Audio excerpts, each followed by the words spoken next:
The spaceship landed quietly on the human base, its silver surface reflecting the sunlight. People gathered around, whispering and pointing. They had been told that a young alien girl would come as part of a cultural exchange program, but no one knew what she would be like. Some expected someone proud or powerful, like the stories of alien queens and warriors. Instead, when the doors opened, a small figure stepped out.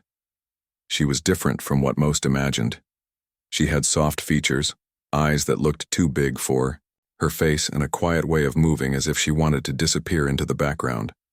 Her long, pale hair framed her face, falling like silk down her shoulders. She wore a simple dress, not the grand armor of alien warriors. She looked shy. The commander of the human base cleared his throat and stepped forward. "Welcome. You must be Lyra." The girl nodded slowly, her eyes lowering to the ground. She spoke in a soft voice, almost a whisper. "Yes, I am Lyra." Her accent was gentle, her words careful, as if she had practiced many times before speaking. Them. She did not meet anyone's eyes for long, but when she did, there was a spark of curiosity hidden in them. Among the humans who had gathered stood a young man named Daniel.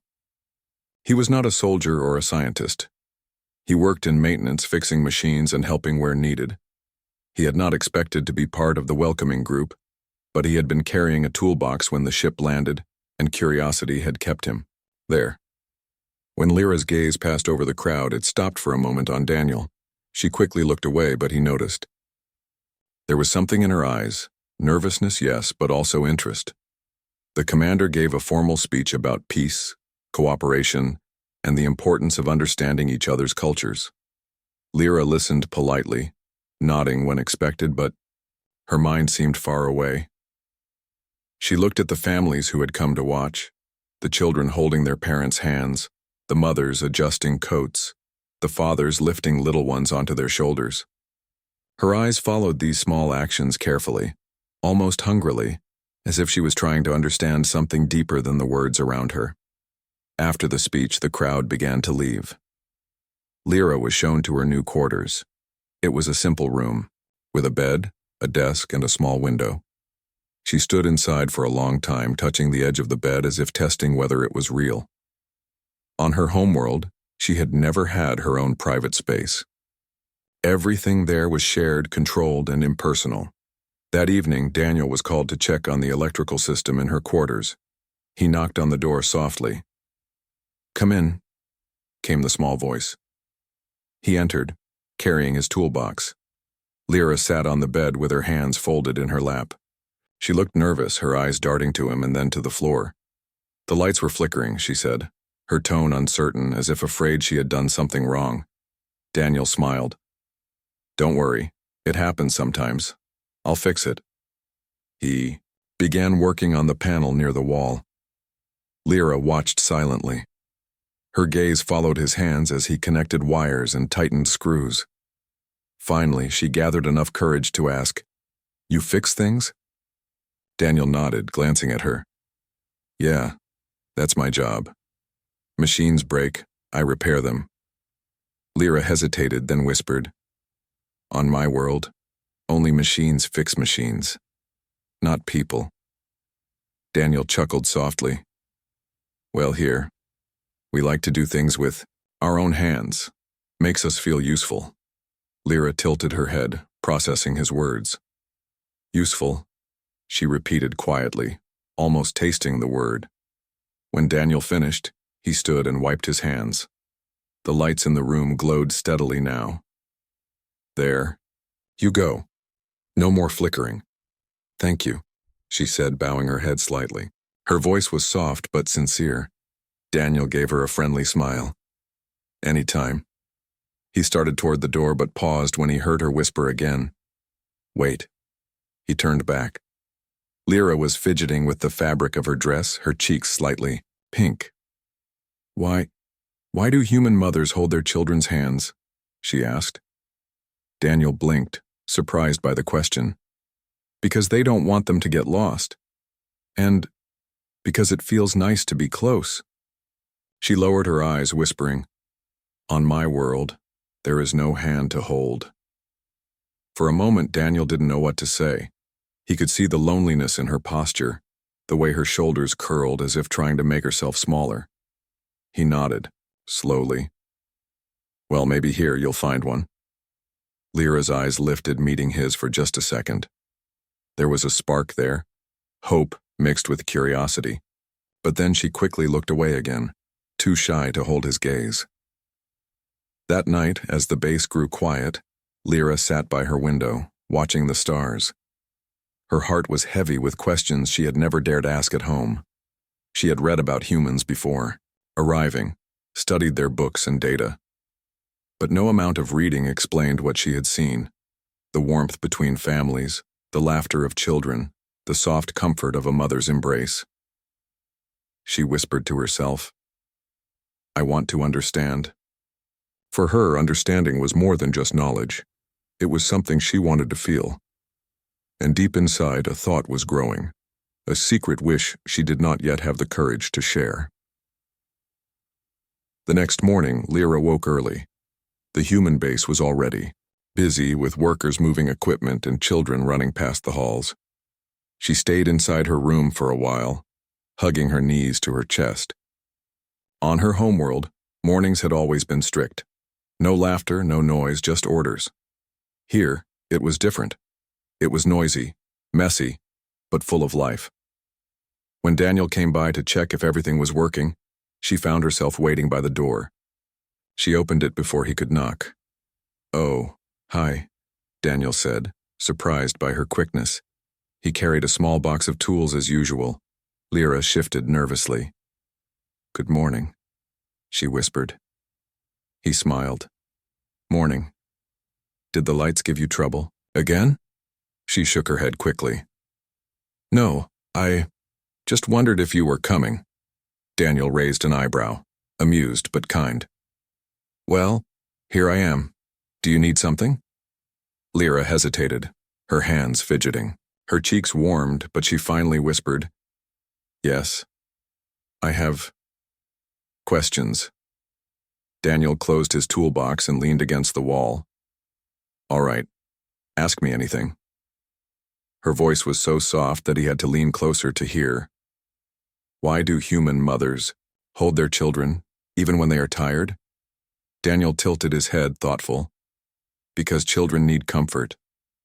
When a child feels scared or sad, being held makes them feel safe." Lyra's brows drew together. "Safe? From what?" "From loneliness," Daniel said gently. The alien girl blinked. On her planet, loneliness was never discussed. People were raised by machines, not by parents. There was no one to comfort, no one to miss. She looked down, whispering, "On my world, no one carries anyone." Daniel gave her a warm smile. "Well, maybe that's why you're so curious." She nodded, almost ashamed. But she didn't stop. Her curiosity pushed past her shyness. "I read in a book that human women grow life inside them. Is that true?" Daniel was caught off guard. He scratched the back of his neck. Yeah, that's what pregnancy is. A baby grows inside the mother until it's ready to be born." Lyra's face flushed pink. She looked both embarrassed and fascinated. How can life grow inside another life? It sounds impossible." Daniel chuckled softly. "It does sound strange, but it's natural for us. The baby starts very small, so small you can't even see it without special tools. Then it grows day by day, month by month, until it's ready to come into the world." Lyra hugged her arms around herself, as if trying to imagine what that felt like. Her eyes grew distant. "That is beautiful." Daniel noticed the way her voice trembled. He could tell she wasn't just curious. She was touched deeply by the idea. Later that day, Lyra followed him to the repair workshop. She was too shy to ask if she could come, so she simply walked a few steps behind until he noticed. "Are you following me?" Daniel asked with a grin. She froze, her cheeks turning bright red. I didn't mean to disturb you." Daniel laughed gently. You're not disturbing me. If you want to watch, that's fine. So she sat quietly on a bench watching him fix a broken console. Every now and then she would whisper another question. Do babies know their mothers before they are born? Not really, Daniel explained, tightening a wire. But they feel her heartbeat, hear her voice. They know her warmth. Her eyes softened. So they belong together, even before they meet. Another time she asked, why do fathers stay? The baby does not grow inside them. Daniel paused. Because love is not just about carrying life. It's about sharing life. Fathers protect, support and love both the mother and the child. Her lips curved slightly at that answer. It was not quite a smile, but close. That evening, Lyra gathered her courage. She knocked on Daniel's door instead of waiting for him to come to hers. He opened it, surprised. Lyra, something wrong? He asked. She stepped inside slowly. Her eyes were wide, her hands trembling. Daniel, do humans ever regret having children? Daniel thought carefully. Sometimes it's hard, yes. Sometimes people struggle, but most of the time, no. They see their children as gifts. Even in hard times, love makes it worth it. Lyra sat on the edge of his table, looking at the floor. On my planet, there is no love between parent and child. Machines create us. We are raised to serve. We never belong to anyone, and no one belongs to us. Daniel's chest tightened at her words. He sat across from her, speaking gently. That sounds lonely. She nodded, her voice breaking into a whisper. I don't want to be lonely. I want to understand what it means to belong. Silence filled the room. Daniel didn't know what to say. He wasn't a scientist or a teacher, he was just a mechanic. But somehow Lyra had chosen him to ask these questions.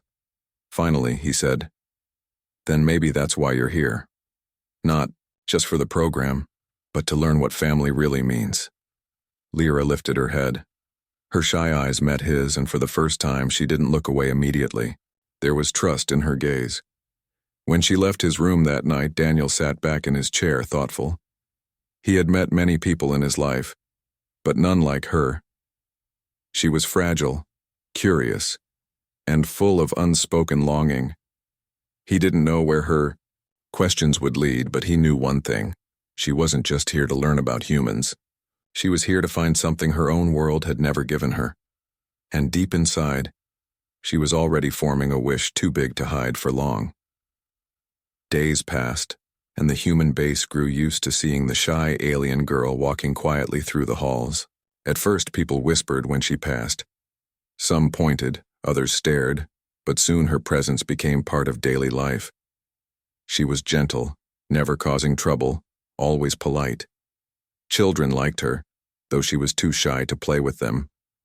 She would watch from a distance, her wide eyes filled with silent longing as they ran and laughed. Daniel noticed this more than anyone. Every time Lyra's gaze lingered on a mother carrying her baby, or on children hugging their parents, his heart ached for her. He knew she was trying to understand something her own world had never given her. One evening, Daniel was repairing a water pump near the edge of the base. The sun was setting, painting the sky in orange and pink. He heard light footsteps behind him and turned to see Lyra. She stood there quietly, her hands clasped together, her expression nervous. You followed me again, Daniel said with a small smile. Her cheeks turned pink. I did not mean to intrude. You're not intruding, Daniel said gently. He put down his tools. What's on your mind? She hesitated for a long time, her lips parting and closing again. Finally, she whispered, Daniel, I have something I must tell you. His smile faded. The seriousness in her voice made him straighten. Go ahead. She walked closer, her eyes fixed on the ground. I came here to learn about humans. My leaders wanted me to study your culture, your ways of living, but there is something more. Something I never told them. Daniel's brows drew together. What is it? Her hands trembled slightly. She pressed them to her chest, gathering her courage. I want to experience what it means to carry life. Daniel froze. For a moment, he thought he had heard her wrong. You mean pregnancy? She nodded slowly, her face burning with embarrassment. Yes. He let out a sharp breath. Lyra, that's not a small thing to ask. Why would you want that? Her voice quivered, but she spoke with determination. Because I do not understand it. On my world, new life is made in machines. We never know who created us, we never belong to anyone. But when I see human mothers and I see love, I see something strong. I want to feel that strength. I want to know what it means to belong to another life. Daniel rubbed the back of his neck, struggling for words. He had expected many questions from her, but not this. Lyra, pregnancy is difficult. It's not just about carrying life, it's about pain, responsibility, sacrifice. Her large eyes lifted to his, shimmering with emotion. I am not afraid of pain. I am afraid of never knowing love. The words hit him like a weight. He stared at her, seeing not just an alien girl, but someone fragile and brave at the same time. She wasn't asking out of curiosity anymore, she was asking out of need. He sighed deeply. Even if you wanted this, it may not even be possible. You're not human. Her shoulders lowered, but she didn't give up. If it is not possible, now then I will wait. If science can help, I will try. I do not care how long it takes. I only want the chance. Daniel sat on a nearby rock, his mind racing. He wasn't a scientist. He had no answers, but he knew one thing. Lyra was serious. This wasn't a passing thought. This was her heart's wish. He looked at her quietly for a long moment. Finally, he said, Lyra, even if you found a way, pregnancy is not just about the body. It's about love, family, and the people around you. You can't do it alone.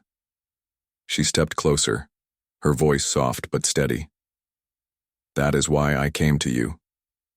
You are the first human who listens. You are the first who makes me feel safe.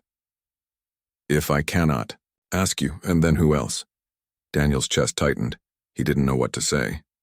He had never asked for this responsibility, but she had placed her trust in him. He could see the fear in her eyes, fear that he might reject her, fear that she might remain alone forever. He spoke carefully. Lyra, I can't promise you what you're asking, but I can promise this. I'll stand by you, I'll help you learn, I'll make sure you're not alone. Her lips parted slightly and her eyes softened. For the first time, she let out a small smile, a shy, fragile smile, but real. Thank you, she whispered. That night, Daniel lay awake in his room, staring at the ceiling.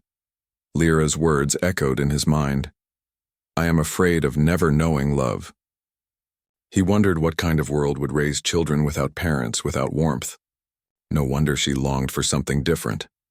Meanwhile, in her own room, Lyra sat by the window gazing at the stars.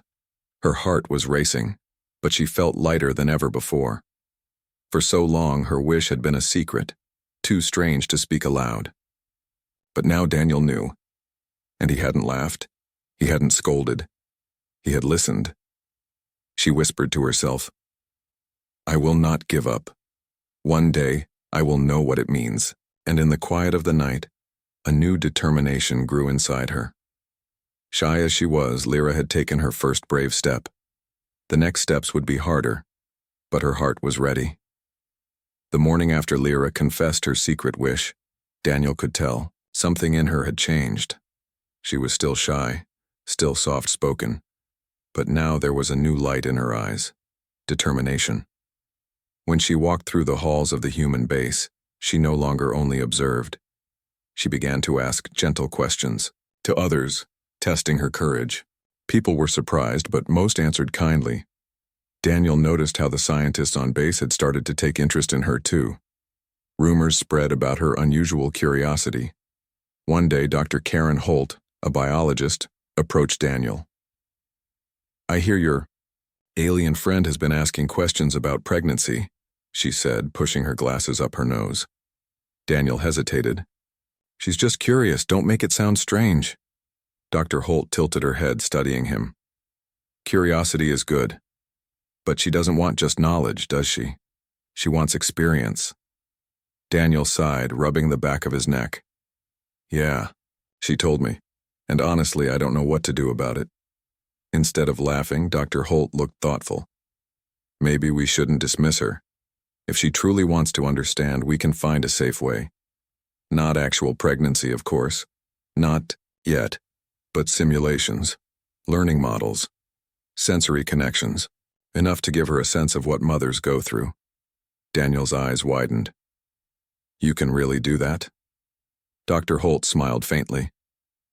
We've done similar things for medical training. If she's willing, we can try.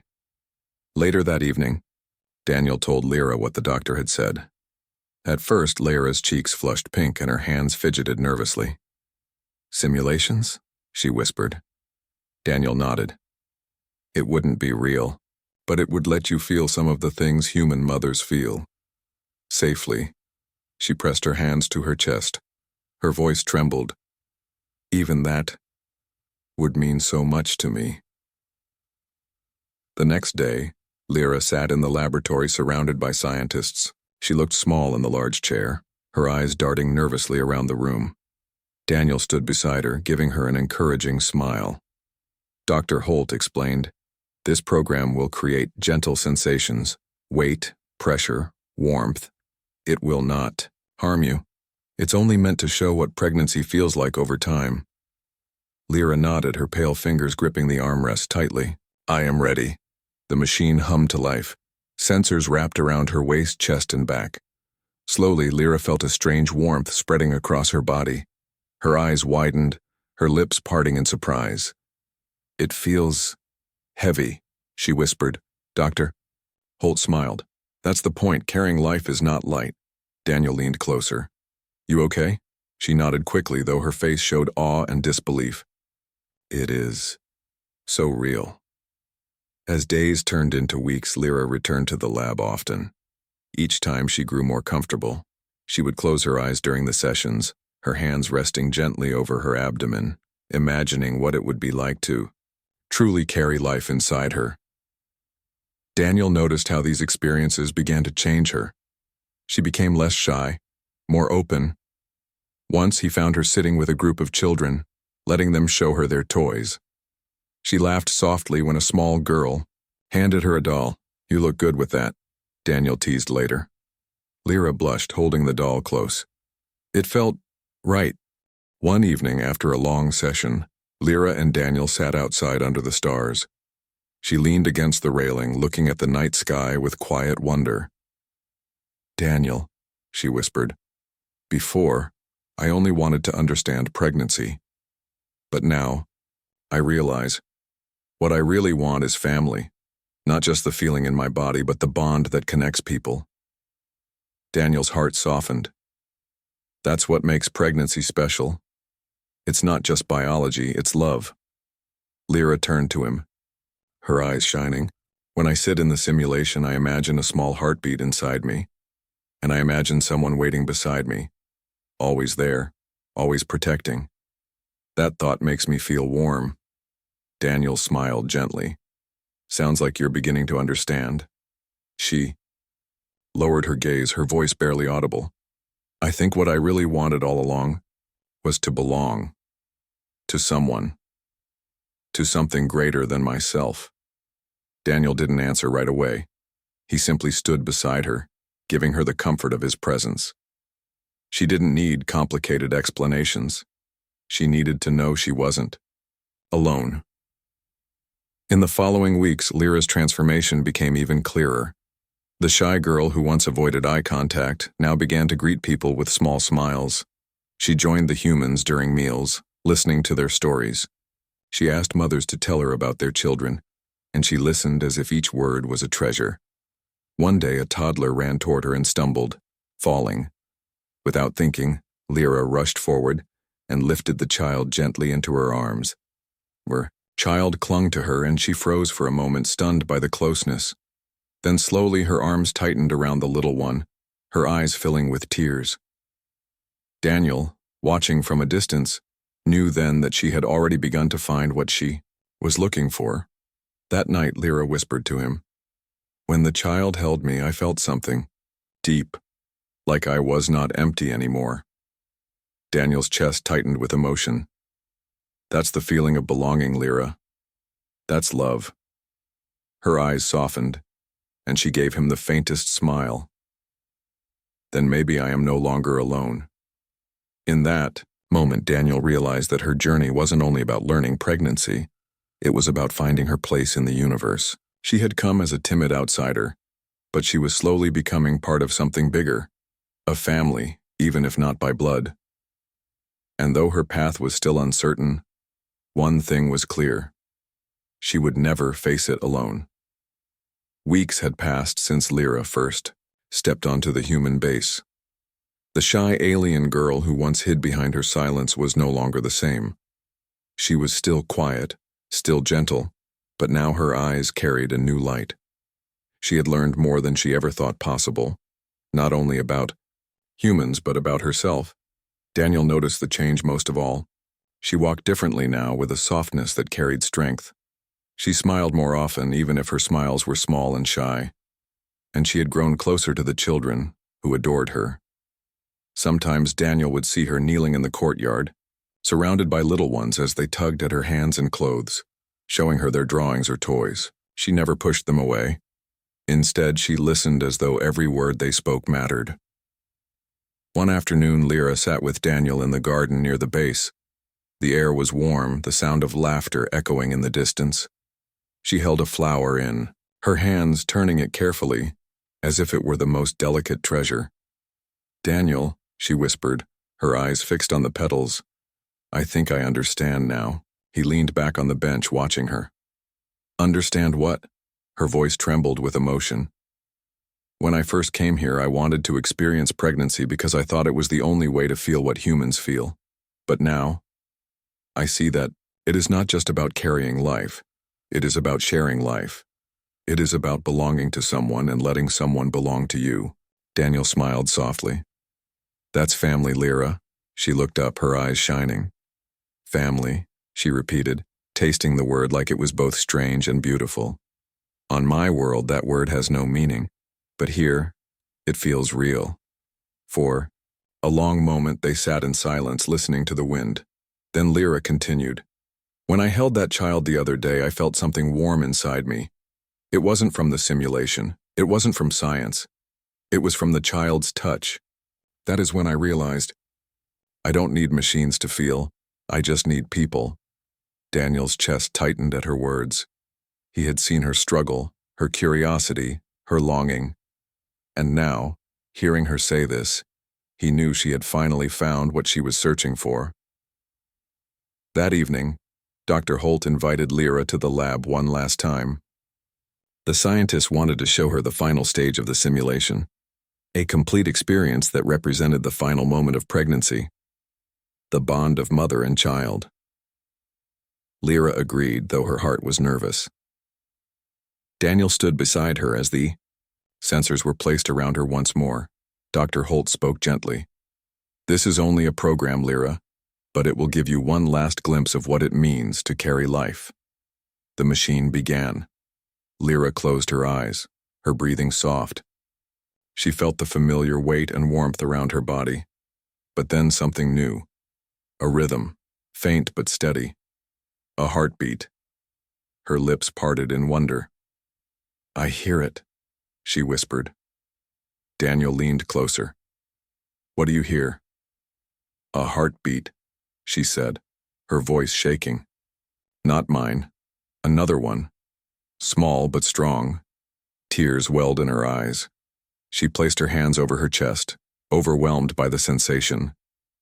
"It feels like I am not alone anymore." Daniel's hand rested gently on her shoulder.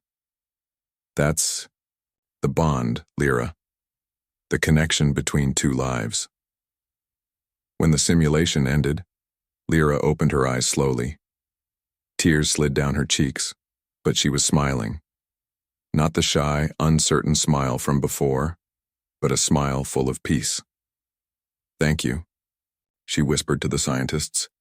Then she turned to Daniel. I understand now. It is not just about carrying life. It is about carrying love. From that day forward, Lyra's place among the humans was no longer uncertain. She was no longer the outsider who hid in silence. She became part of the base community, helping with small tasks, spending time with children, and sitting with families to listen to their stories. People no longer whispered about her. They welcomed her,